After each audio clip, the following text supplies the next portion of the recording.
नमस्कार दोस्तों, आप सभी का स्वागत है short hand house 2.0 YouTube channel पर। Rajasthan high court Hindi steno परीक्षा से संबंधित डिक्टेशन प्राप्त करने के लिए आप हमारे चैनल को सब्सक्राइब करें तथा यदि वीडियो अच्छे लगे तो उन्हें लाइक एवं शेयर करें।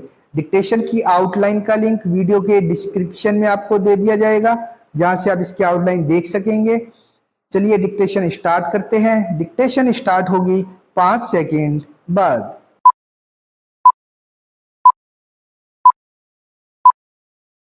स्टार्ट। अधिनियम की धारा 32 की उपधारा 6 आवेदन पर विचार करने को जिला न्यायाधीश पर शक्ति प्रदान करती है। अधिनियम की धारा 31(1) में अनुज्ञात किया गया आदेश एक डिक्री नहीं है। यह एक डिक्री नहीं है तब धारा 60 सिविल प्रक्रिया संहिता का जैसा कि ऊपर विवेचित किया गया प्रक्रिया के लिए कोई उपयोजन नहीं है, इसलिए यह अनुसरणीय है कि संहिता की धारा 60 की उपधारा 1 का इस मामले में कोई उपयोजन नहीं है। जिला न्यायाधीश संहिता की धारा 60 के परंतुक में अंतर्विष्ट किसी चीज के द्वारा अप्रभावित संपत्तियों को बिक्री के लिए आवेदन की कार्यवाही करने को अपनी शक्तियों के अंदर है। सिविल प्रक्रिया संहिता की धारा 2 में डिक्री जैसा कि परिभाषित की गई का अर्थ है एक न्याय निर्णय की एक औपचारिक अभिव्यक्ति, एक वाद में उनके बीच विवाद में मामलों के सभी या किसी के संबंध में पक्षकारों के अधिकारों को निश्चायक तौर से निर्धारित करती है।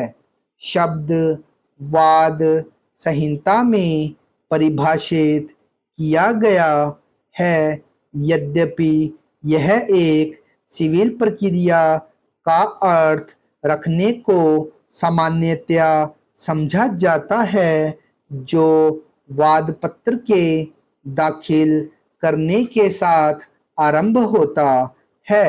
एक भूमि अध्यापति जम्मू एवं कश्मीर भूमि अध्यापति अधिनियम 1990 की धारा 31 के अधीन एक संदर्भ में संदेह का कोई तरीका नहीं हो सकता है।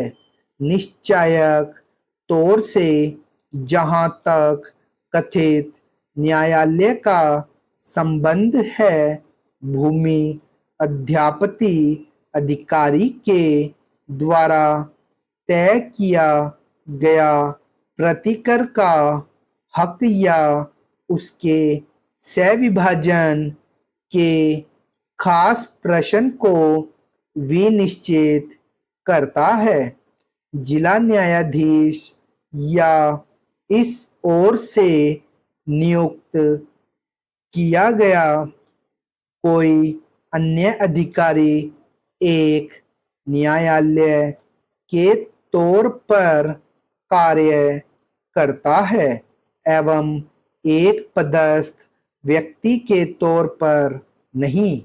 यदि वाद शब्द को एक प्रतिबंधित आशय दिए जाने थे तब पक्षकार धारा 31 के अधीन इसको किए गए एक संदर्भ पर न्यायालय के निर्णय के द्वारा विपरीत तौर से प्रभावित पक्षकार अपील के एक बहुत मूल्यवान अधिकार से अनिवार्यतः वंचित हो जाएगा यदि वही निर्णय समान परिस्थितियों में एवं उसी सामग्री पर धारा 18 के अधीन एक संदर्भ में उसी न्यायालय के द्वारा दिए जाने थे किसी विनिर्दिष्ट